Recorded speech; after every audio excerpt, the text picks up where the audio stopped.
नमस्कार। बापू के बलिदान दिवस यानी 30 जनवरी पर पेश है हमारे खास पेशकश हे राम, और मैं हूं आपके साथ आसिफ शेख। बापू यानी समय की सतह पर सबसे सशक्त नाम, बापू यानी इस मिट्टी में पैदा हुई सबसे बुलंद आवाज, बापू यानी सत्याग्रह, असहयोग और आंदोलन, बापू यानी सत्य, अहिंसा और आजादी, बापू यानी गांधी, महात्मा और राष्ट्रपिता। जी हां, इन दो शब्दों में जैसे पूरी दुनिया समाई है। बापू का जीवन जैसा आदर्श रहा, उनकी मौत उतनी ही दुखदाई। तो आइए बापू के 54वें बलिदान दिवस पर पेश है यह विशेष पेशकश हे राम।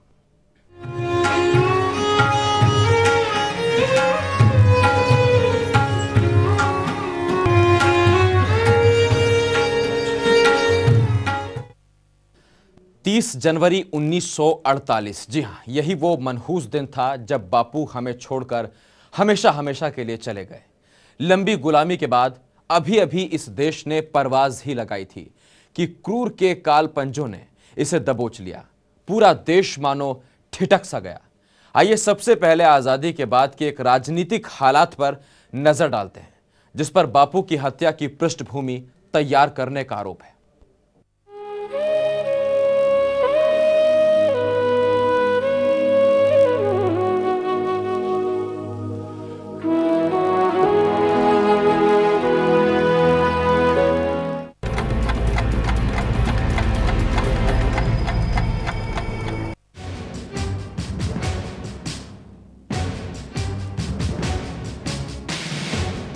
मीलों संघर्ष और मुद्दत इंतजार के बाद आजादी का दिन आया था। लोग खुशियां मनाने सड़कों पर उतर आए।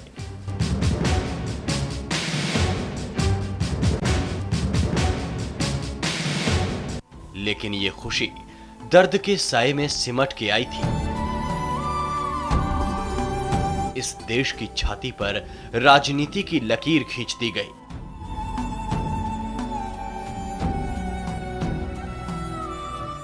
अब भारत और पाकिस्तान दो अलग मुल्क थे और दोनों मुल्कों के करोड़ों लोग अपनी दौलत, आबरू और जान देकर इसकी कीमत चुका रहे थे।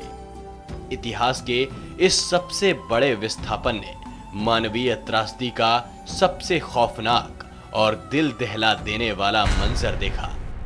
दोनों सरहदों के पार बस आग थी, उन्माद था और लाशें थी।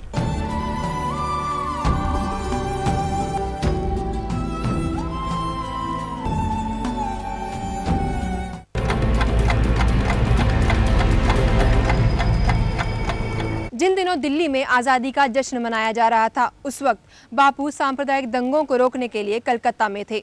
9 सितंबर को वो दिल्ली आए। तब बापू ने अपने करीबी दोस्त घनश्याम बिरला के इसी मकान में रहने का फैसला लिया।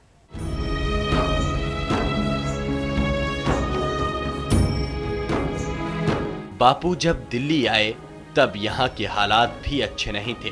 पाकिस्तान में सब कुछ गंवा चुके शरणार्थियों का रेला यहाँ सड़कों पर बद से बदतर जिंदगी गुजारने को मजबूर था।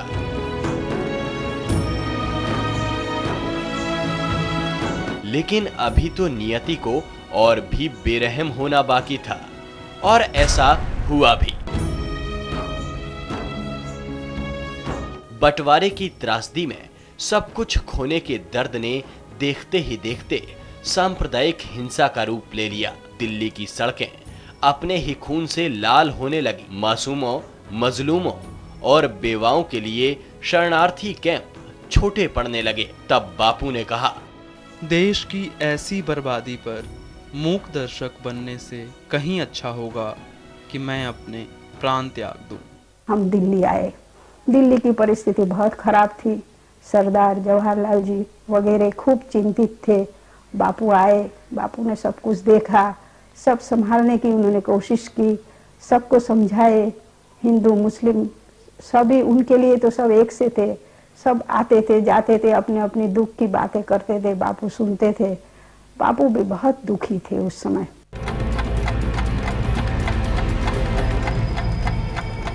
एक तो बंटवारे का दंश, ऊपर से देश में फैली सांप्रदायिक हिंसा। लेकिन आज़ादी की ताज़ा अंगड़ाई ले रही इस मुल्क को समय की सतह पर अभी और परीक्षा देना बाकी था। ठीक इसी समय पाकिस्तान ने कश्मीर पर कब्जे के लिए भारत के खिलाफ युद्ध छेड़ दिया। और गांधी जी आए थे कश्मीर, एक ही दफ़ा आए कश्मीर, 1947 के समर में आए, और कहा जाता है कि वो यही कोशिश करने आए कि कश्मीर के जो महाराजा थे वो तय कर लें कि वो कहाँ जाना चाहते हैं, हिंदुस्तान के साथ जाना चाहते हैं या पाकिस्तान के साथ जाना चाहते हैं।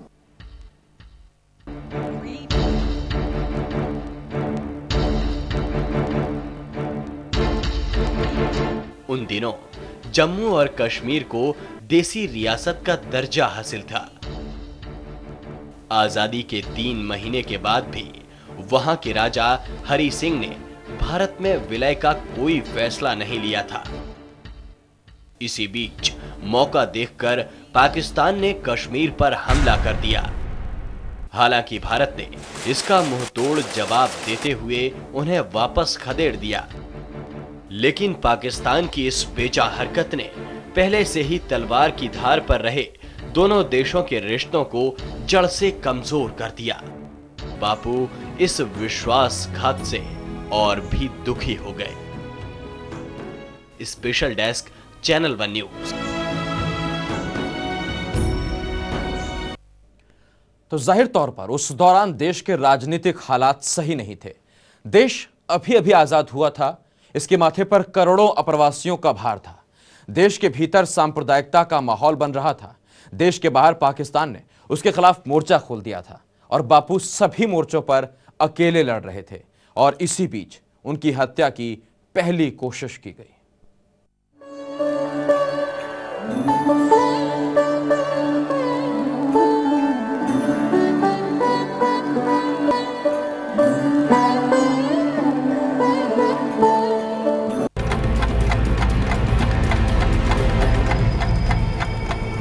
आज़ादी के वक्त देश के रिजर्व बैंक में 220 करोड़ रुपए थे। बंटवारे के मुताबिक इसकी 1/4 रकम पाकिस्तान को दी जानी चाहिए थी। उस वक्त नेहरू और पटेल जैसे नेता पाकिस्तान को ये रकम दिए जाने के पक्ष में नहीं थे, लेकिन बापू की राय इन सब से जुदा थी।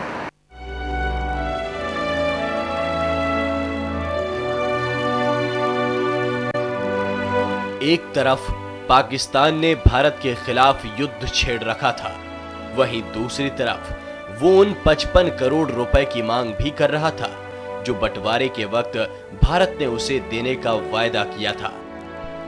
प्रधानमंत्री नेहरू और गृह मंत्री पटेल को यह कतई मंजूर नहीं था।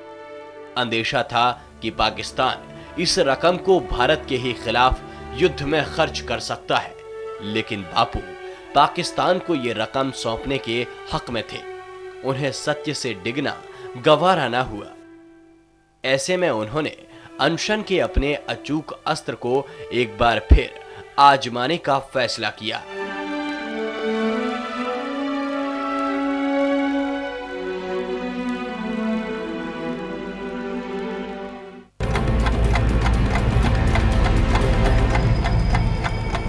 तेरह जनवरी से दिल्ली के इसी बिरला हाउस से बापू ने अपना अनशन शुरू किया।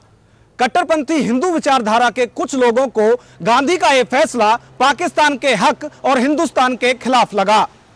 यही वो क्रूर क्षण थे जिसने बापू की हत्या की साजिश की पृष्ठभूमि तैयार की।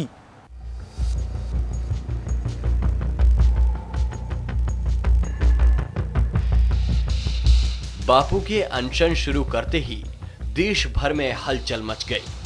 देखते ही देखते दुनिया भर से उन्हें समर्थन मिलने लगा। नेहरू सरकार महज 5 दिनों के भीतर ही उनकी सभी मांगें मानने को तैयार हो गई। पाकिस्तान से आए शरणार्थियों के एक बड़े तबके को बापू का यह फैसला गवारा ना हुआ।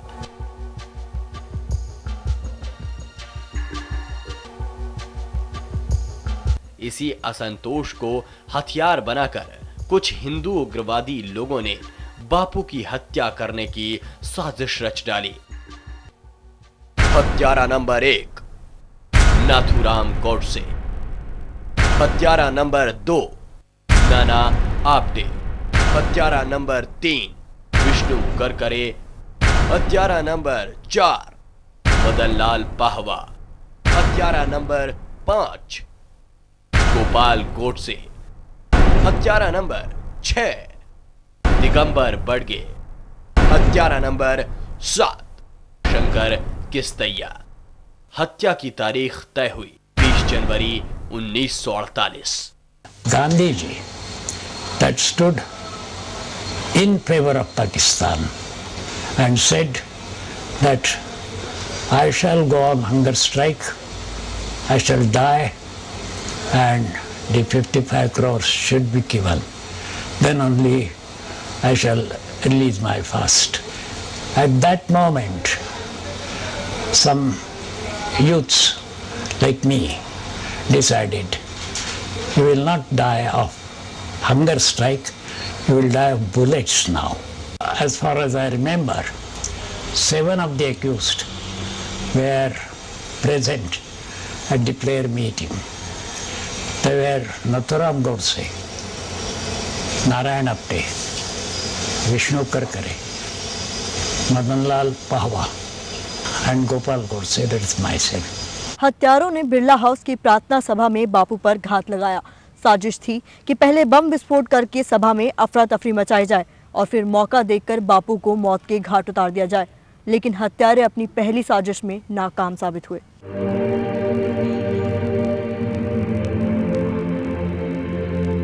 बापू सांप्रदायिक सद्भावना के लिए बिरला हाउस में हर शाम प्रार्थना सभा करते थे। 20 जनवरी की उस शाम जब बापू यहां भाषण दे रहे थे, तभी षड्यंत्रकारियों ने विस्फोट कर दिया। आखिर की एक बात कहकर मैं खत्म करूंगा। आखिर की एक बात कहकर मैं खत्म करूंगा। लेकिन इससे ना तो बापू खुद विचलित हुए और ना ही सभा में अफरा तफरी मची। ऐसे हम डर जाएंगे तो सचमुच यहाँ कोई हो जाए तो हमारा हाल कैसा होगा? सुनो सुनो सुनो, सब सुनो, कुछ नहीं हुआ है। चलिए शांत रहिए। साजिश को नाकाम होता देख षड्यंत्रकारी वहां से भागने के लिए मजबूर हो गए, लेकिन इस बीच मदन लाल पुलिस की गिरफ्त में आ गया। तब बापू ने कहा था, बच्चे हैं, अभी समझते नहीं, मरूंगा तो याद करेंगे कि बूढ़ा ठीक कहता था। Special desk, channel 1 news.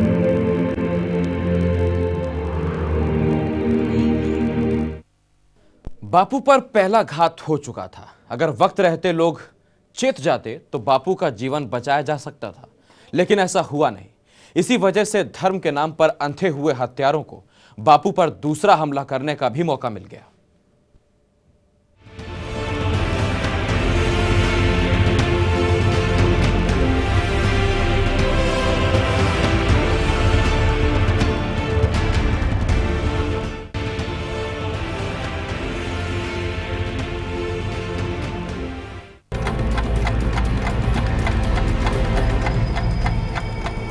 अब षड्यंत्रकारियों का एक साथी पुलिस की गिरफ्त में था। अगर पुलिस ने तेजी दिखाई होती तो वक्त रहते सभी आरोपियों को पकड़ लिया जाता और बापू की हत्या की साजिश को नाकाम कर दिया जाता। मगर अफसोस, क्रूर विडंबना को कुछ और ही मंजूर था।